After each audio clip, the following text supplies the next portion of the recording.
আজকের এই আধ্যাত্মিক মিলন উৎসবের শুভ আগমন করেছেন আঞ্জুমানে গুল মদিনা দরবার শরীফের সুযোগ্য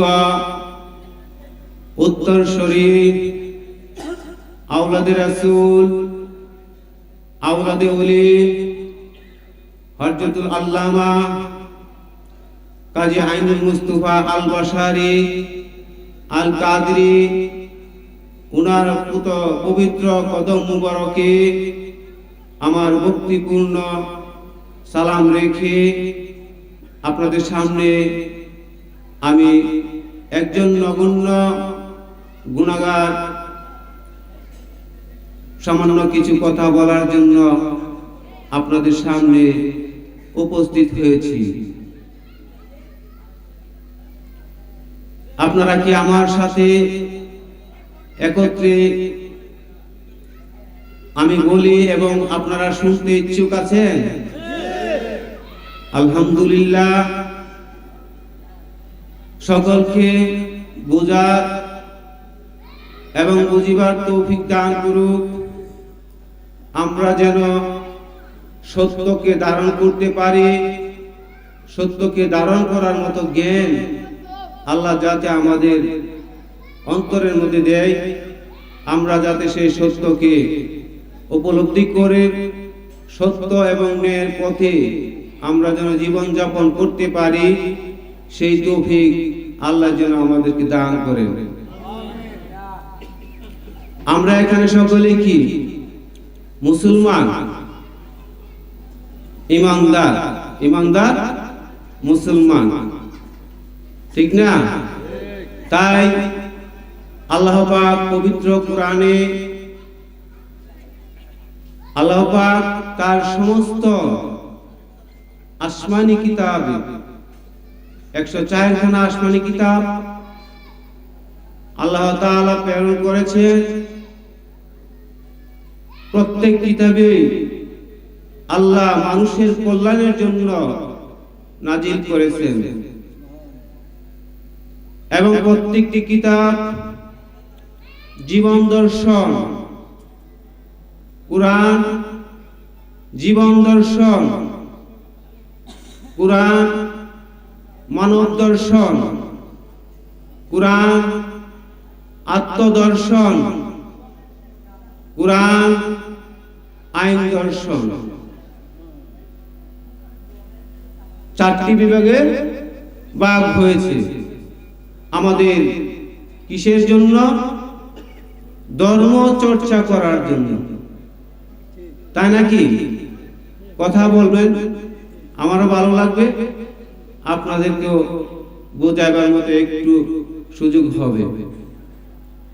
তাহলে আমাদের ধর্ম চর্চার জন্য আল্লাহ এত কিছু আমাদেরকে দিয়েছে, আমরা যাতে সত্যের পথে আমরা যাতে এগিয়ে যেতে পারি। মানব জীবন একটাই জীবন, দ্বিতীয়বার আর হবে না। তাই এই ধর্ম আমরা চর্চা করব, পালন করব। আসলে ধর্ম কি? ধর্ম কি আমরা কি জানি? ধর্ম কি? যেটা আমরা অতিশয় পরিশ্রম করি।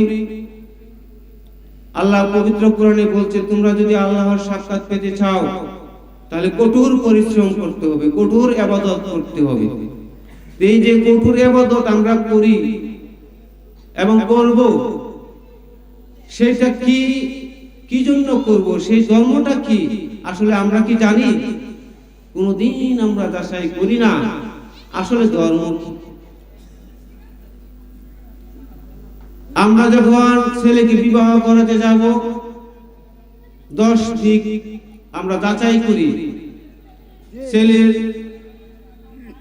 মেয়ের বাপের বাড়ি, নানির বাড়ির বংশ পর্যন্ত কয়টা হেরাফেরা আছে, সকল কিছু কি আমরা যাচাই করে দেখে তারপর ছেলেকে বিয়ে করে বা মেয়েকে বিবাহ দেয়, ঠিক না?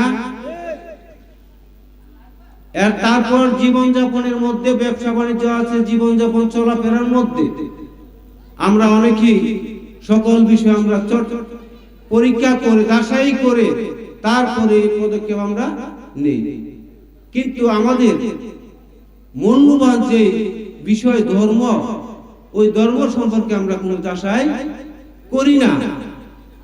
তাই সকলের কাছে আমার অনুরোধ, আমরা যাতে ধর্ম সম্পর্কে সঠিক তথ্য জেনে তারপর যাতে আমরা ধর্ম চর্চা করি।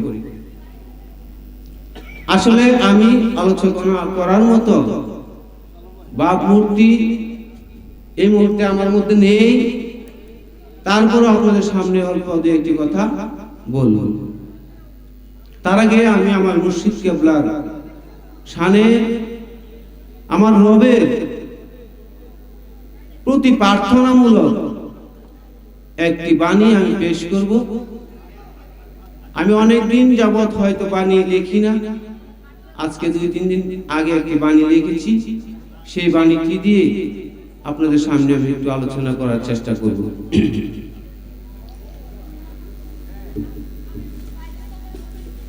গুরু বিনে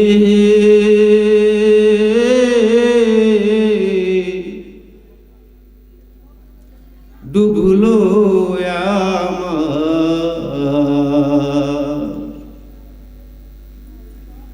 ডুবলো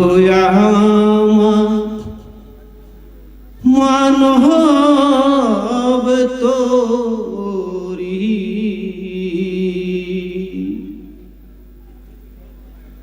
বাসার বিনে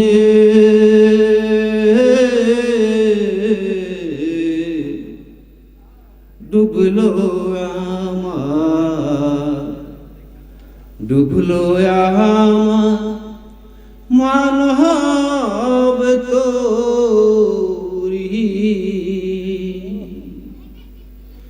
তোরি बंछुआ यहाँ उठे पानी धयाल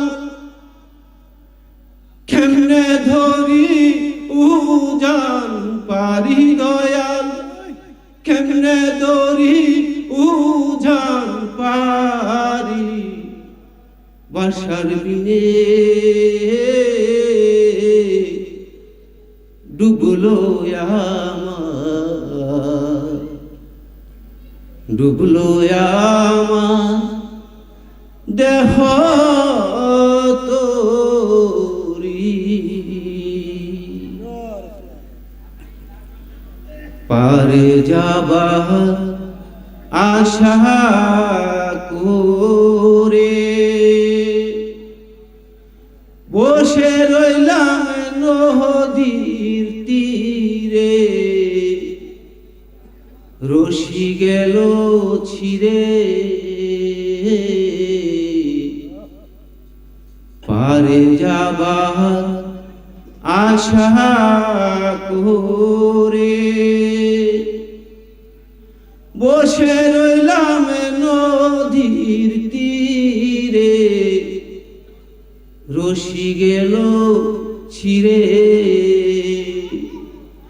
আমার নায়ের মস্তুল আর উঠে না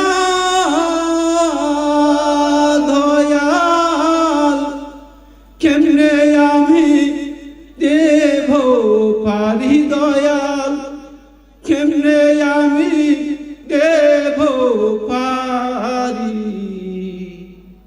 বাসার বিনে ডুবলো ডুবলো আমার দেহ তোরি উজান গাঙ্গে তুফান বাড়ি জলের নিচে অগ্নি পুরি উজান গাঙ্গে তুফান বাড়ি জলের নিচে অগ্নি পুরি মণি মুক্তা জরে, সামনে পিছে কুমির বাসে, দয়াল তুমি ভিনে উপায় নাই রে দয়াল, তুমি ভিনে উপায় নাই। বাসার বিনে হে ডুবলো আমার, ডুবলো আমার মানব তোরি। বাসার বিনে ডুবলো আমার, ডুবলো আমার দেহ তোরি। বিবেক হলো গাই মাহা খিয়া, দয়াল নামটি সঙ্গে লইয়া, ভক্তি সাঁতার ধীরে। বিবেক হলো গাই মাহা খিয়া, দয়াল নামটি সঙ্গে লইয়া, ভক্তি সাঁতার ধীরে। দয়াল বাসার বলে আলমগীরে, জ্ঞান হলো না শুলো আনা দয়াল, জ্ঞান হলো না শুলো আনা। বাসার বিনে হে ডুবলো আমার, ডুবলো আমার দেহ তোরি। বাসার বিনে ডুবলো আমার, ডুবলো আমার মানব তোরি। দারে মাঝি আছে সইজন, কামনাতে পরিপূর্ণ থাকে তাদের মন। দারে মাঝি আছে সইজন, কামনাতে পরিপূর্ণ থাকে তাদের মন। পাগল আলমগীর কয় দয়াল বাসার,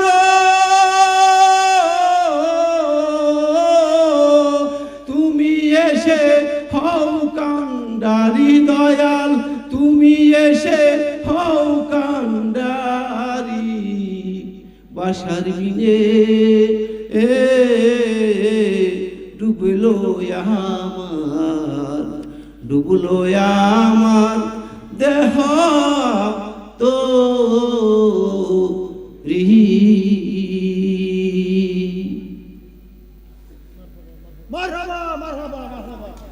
আপনাদের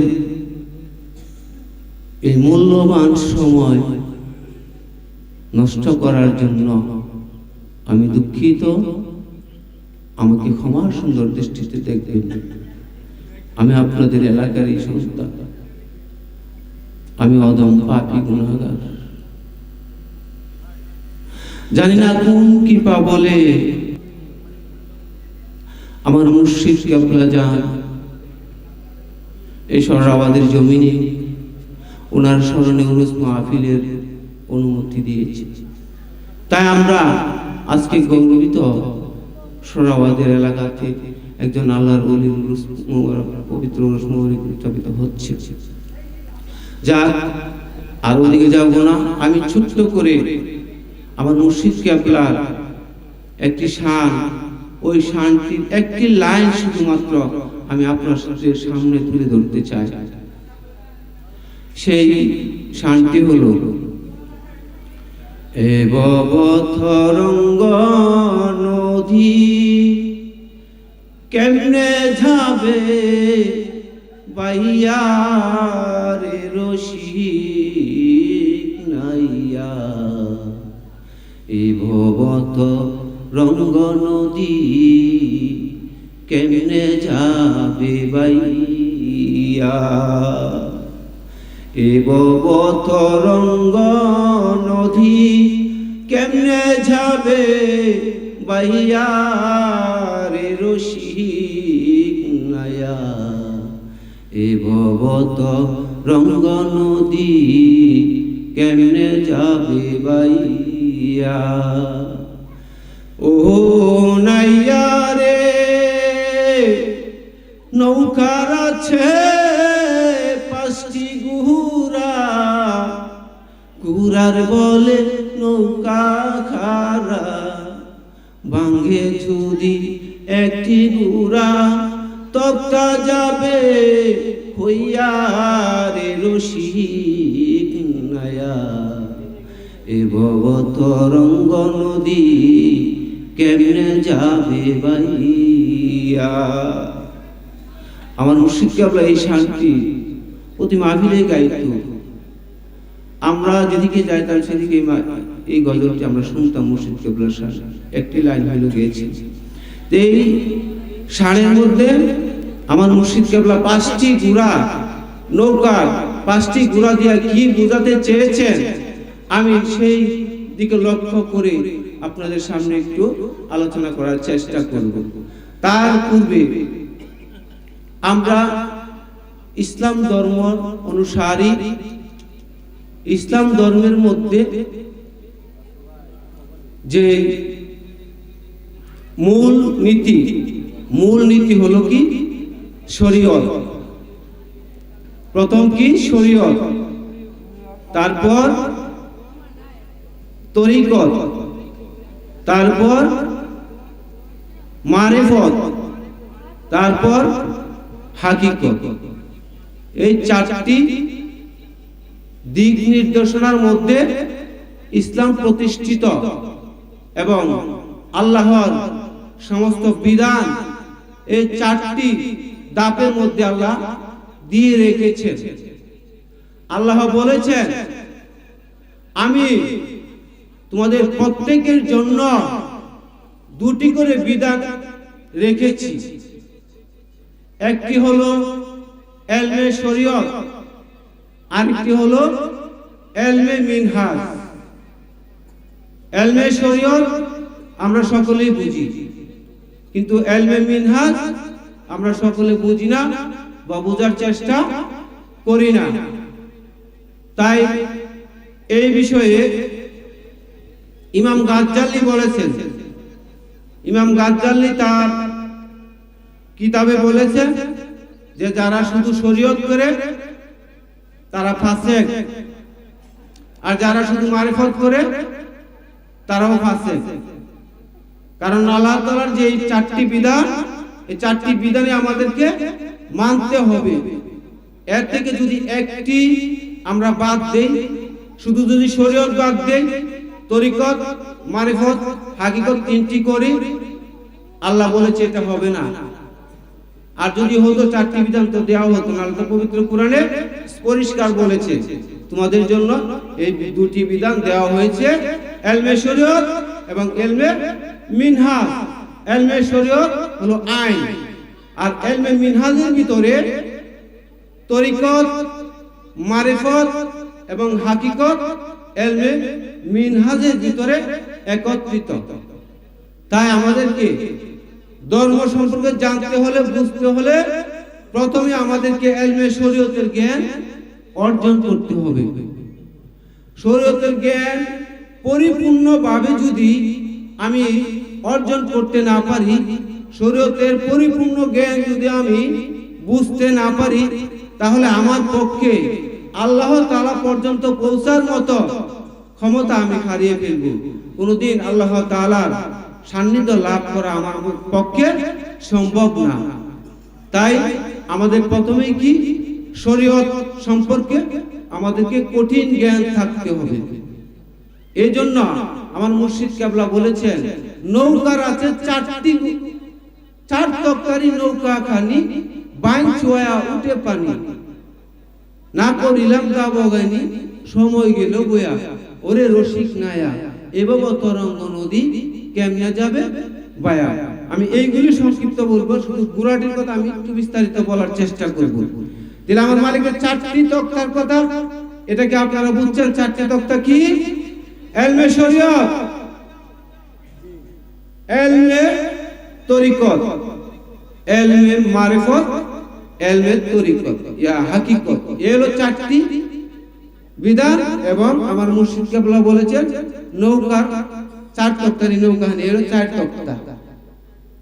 আমরা তো সারা জীবন শুনি এগুলি, কিন্তু আসলে আমরা ইহার ভিতরে আমরা প্রবেশ করতে পারি না। কারণ আল্লাহ তাআলা বলেছে যে আমি মানুষের অন্তর দেখি, আমি মানুষের বাহির দেখি না। ঠিক কিনা? অবশ্যই কোরআনে আল্লাহ কথা বলেছে, আমি মানুষের অন্তর দেখি, ভিতর দেখি, আমি বাহির দেখি না। কারণ আল্লাহ যদি বাহির দেখে, বাহির দেখে যদি আমাদেরকে যাচাই করে বিচার আচার করে সাজা দেয়, তাহলে সে কি ন্যায় বিচারক থাকে না? থাকে না। কারণ বাহিরের দিক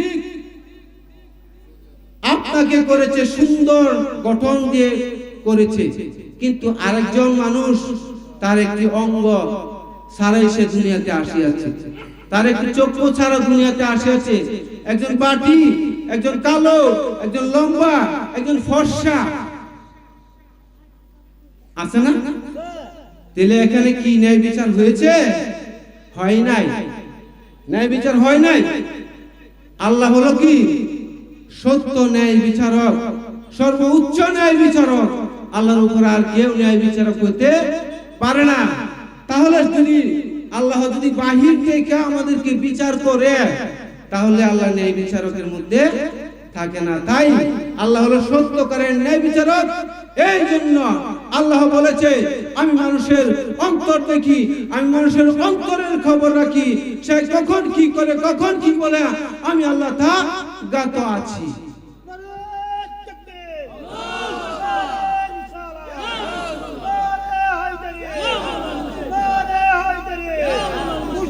মুর্শিদ কেবলা, আওলাদ মুর্শিদ ভাইজান কেবলা, হযরত মাওলানা কাজী আইনুল ইসলাম বাশার কাদরি সাহেব, বাবা আলমুল কাদরিয়াল সাহেব। যাক, তাহলে আল্লাহ কি বলেছে? মানুষের অন্তর দেখে, ভিতর দেখে, ভিতর। উদাহরণ স্বরূপ আমি একটি উদাহরণ দিতে যাচ্ছি। যেমন একটি গাছ, গাছের বাহির আছে না, ভিতর আছে না? তাহলে ভিতরটা কি? সার, ঠিক না? ভিতরটা হলো সার, আর বাহিরটা হলো অসার। সার, অসার। তাহলে সার দিয়ে কি করে? ফার্নিচার তৈরি করে, সুন্দর আসবাস তৈরি করে, এবং সাজিয়ে গুছিয়ে রং পালিশ করে সুন্দর ঘরের ভিতরে নিয়ে সাজায় রাখে। তার ভিতরে আবার দামি দামি জিনিস, সুন্দর সুন্দর জিনিস আবার তার ভিতরে রাখার মতো ব্যবস্থা আছে, ঠিক না? কোথায়?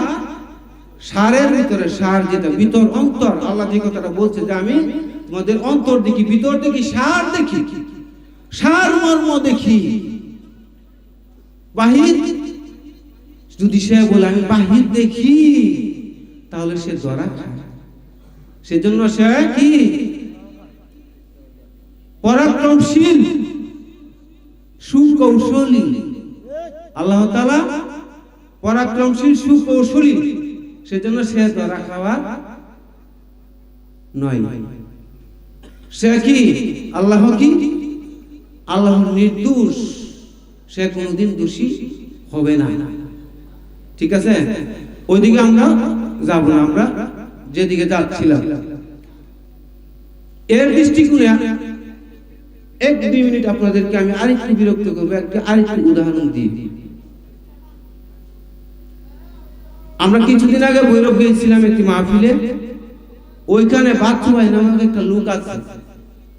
উনি বলছে, ভাই উনি একজন লম্বা চুল লাগছে, আমি দেখে ওনার একটু হাসি দিচ্ছি। উনি কি বলছে, ভাই হাসলেন কেন? ভাই হাসছে আপনার খুব সুন্দর লাগতেছে।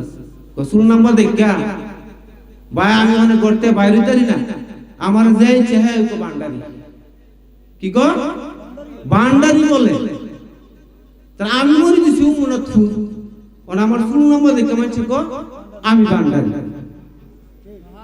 তখন আমি বসলাম, আমি তো আমরা 4-5 জন একসাথে বসা চিন্তা করলাম আসলে বিষয়টা বাইরে কি দিয়ে আমি একটু বুঝাই।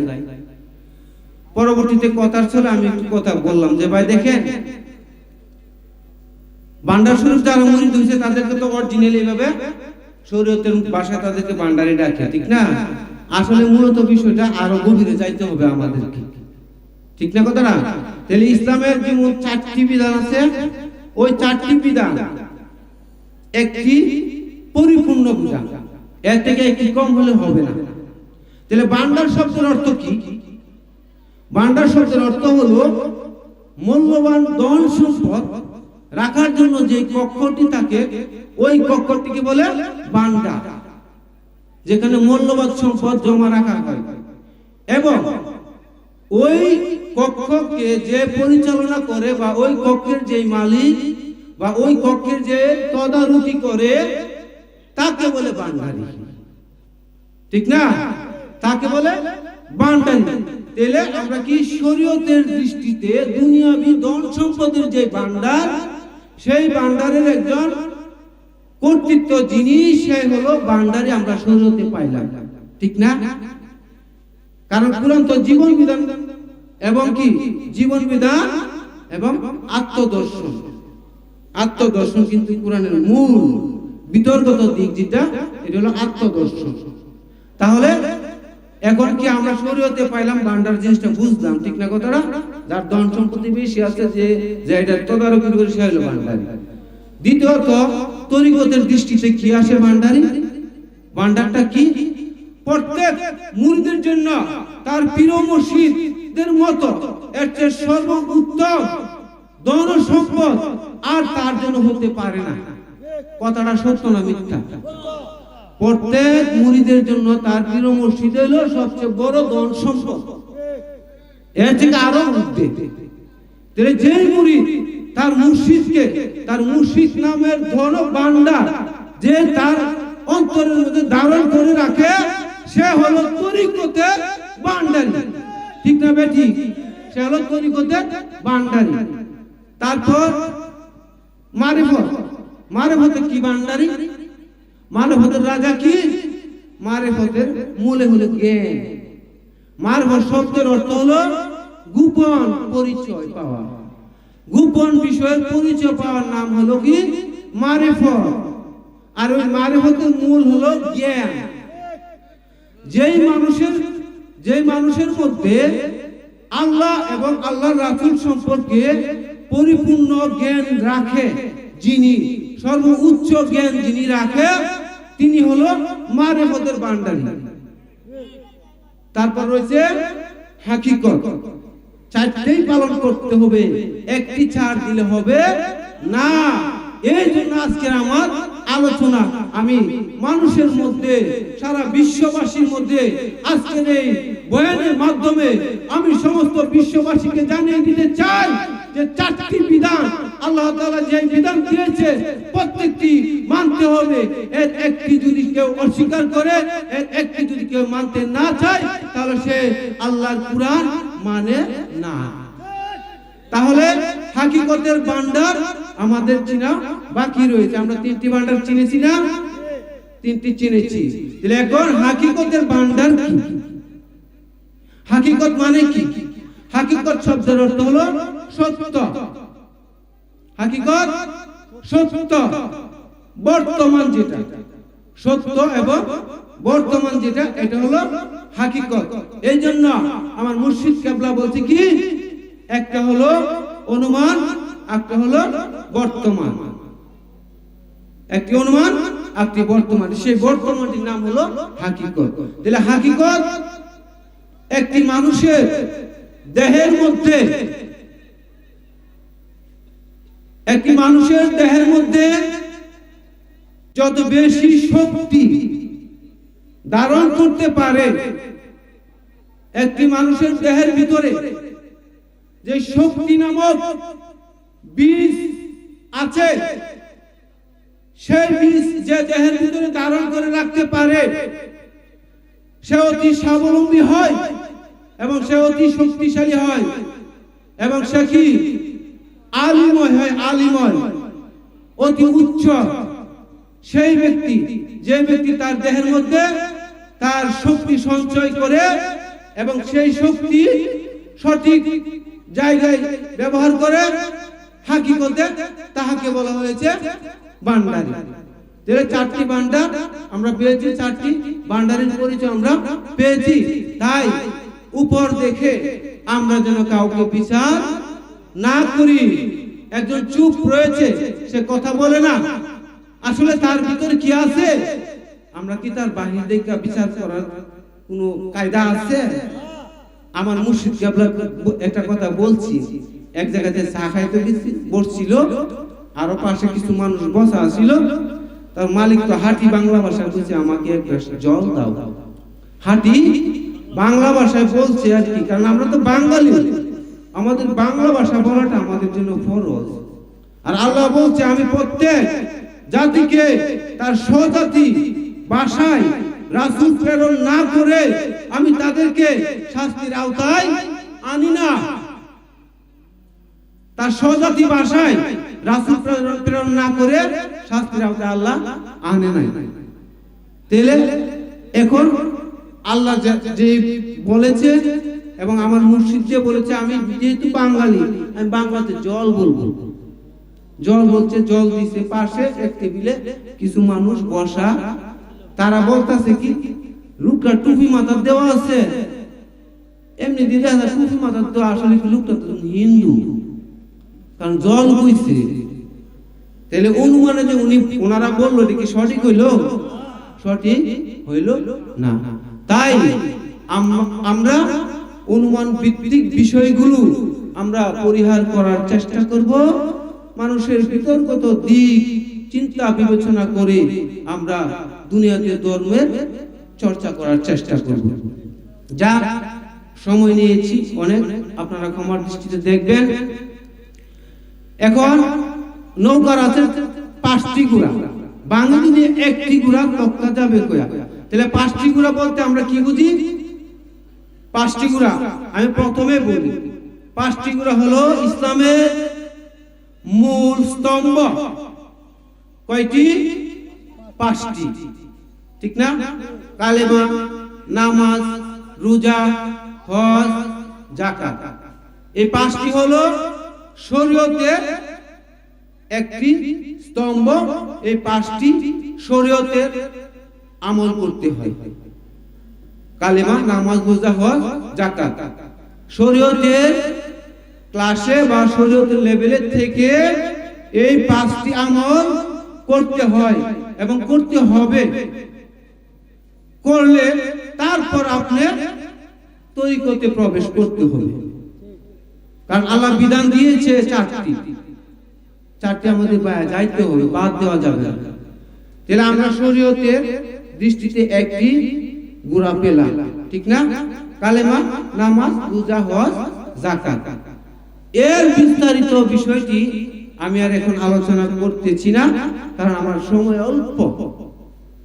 অল্প সময় পেয়েছি। যাক, এর মধ্যে আমি সংক্ষিপ্তভাবে একটু বলার চেষ্টা করতেছি। তাহলে এই শরীয়তের বিষয়টা মসজিদের ইমাম সাহেবেরা আছেন, তারা বলবেন, আমাদেরকে জানাবেন, আমরা শিখবো এবং আমল করার চেষ্টা করব। তারপর তরিকতের দৃষ্টিতে হলো আরেকটি গুড়া, একটি গুড়া গেছে, আরেকটি গুড়া হলো তরিকত।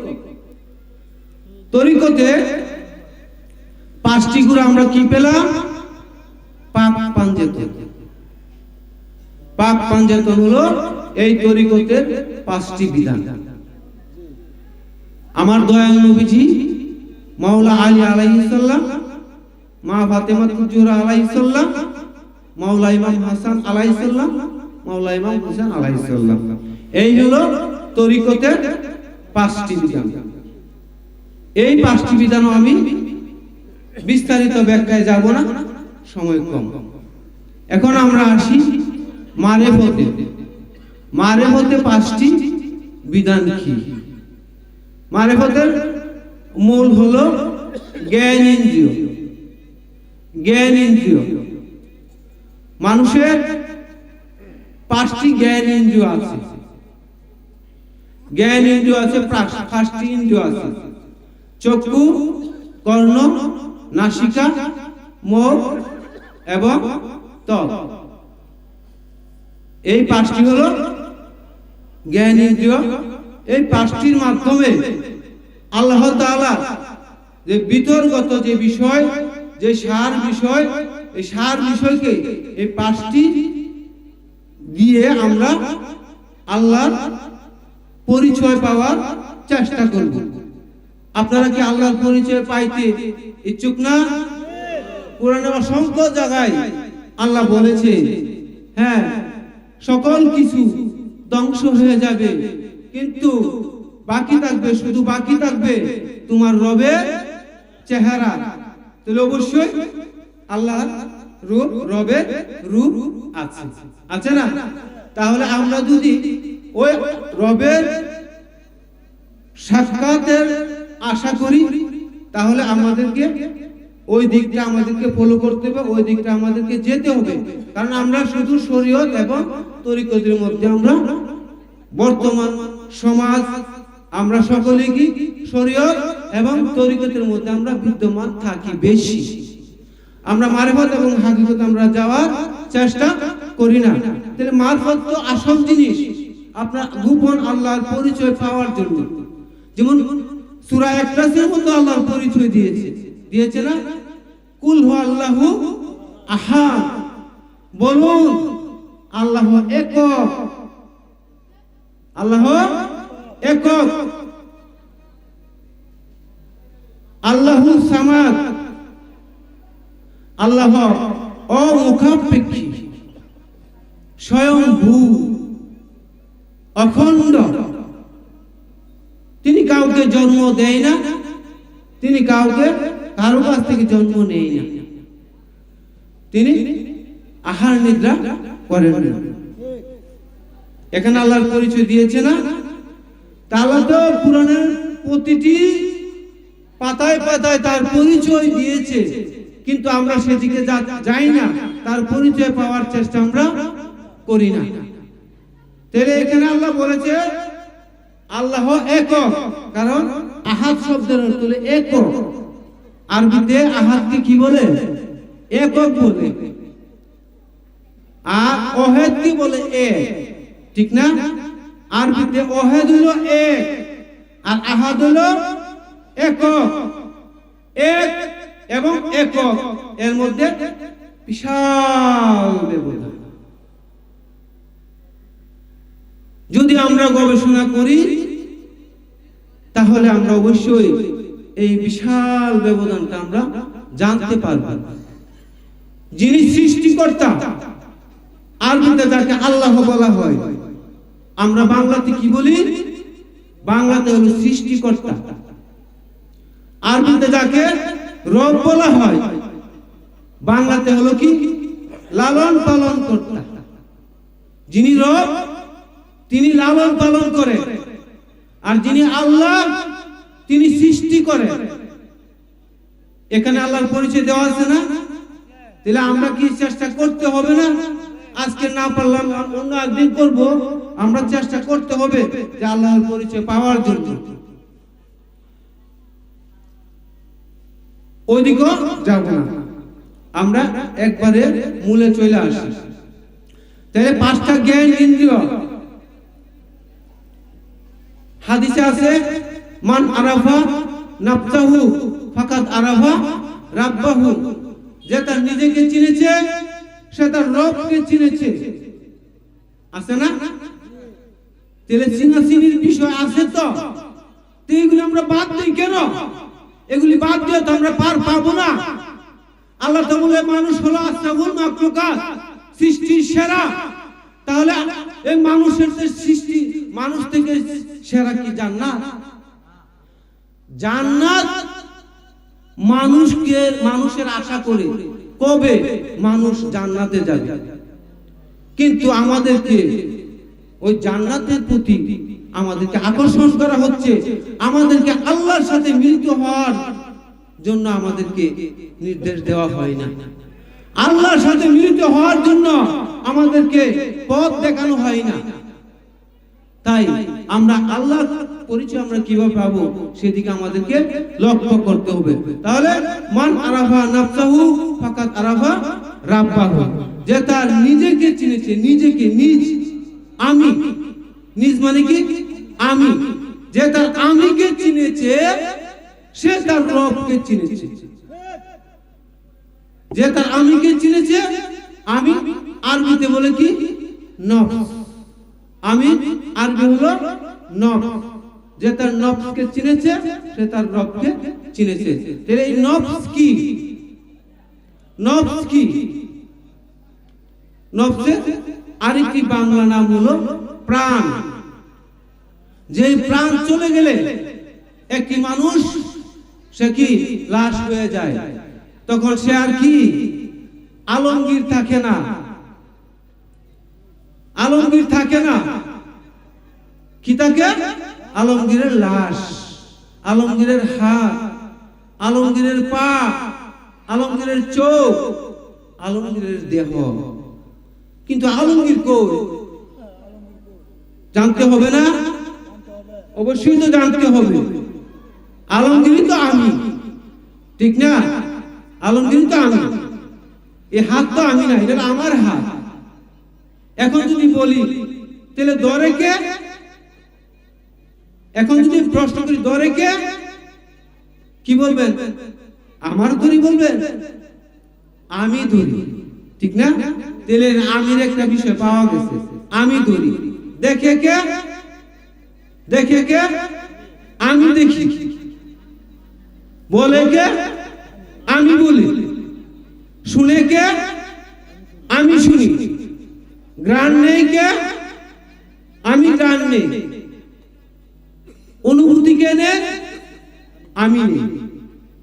তাহলে কি মোটামুটি আমির বিষয়টাকে আমরা একটু জানতে পারছি যে আমিটা কি? পাঁচটা ইন্দ্রিয় শক্তি। দৃষ্টি শক্তি, দৃষ্টি শক্তি। দৃষ্টি কেউ দেখে? দৃষ্টি কি অদৃশ্য না? দৃষ্টি অদৃশ্য না? হ্যাঁ, দৃষ্টি অদৃশ্য। সেই অদৃশ্য শক্তি কি? পবিত্র নূর। অদৃশ্য শক্তি কি? পবিত্র নূর। এবং এটা কি গোপন। যেটা গোপন, যেরকম আল্লাহ গোপন, আল্লাহর কাছে যাইতে হলে আমি নিজেকে গোপন করে যাইতে হবে। আমি প্রকাশিত ভাবে আল্লাহর কাছে যাওয়া আমার পক্ষে সম্ভব না, আপনাদের কারো সম্ভব না প্রকাশ্যে আল্লাহর কাছে যাওয়ার জন্য। কারণ সে গোপন, সে গোপন ধনাগারে আছে। তাই আপনাকে আল্লাহর কাছে, রবের কাছে যাইতে হলে আপনাকে গোপন হয়ে যাইতে হবে।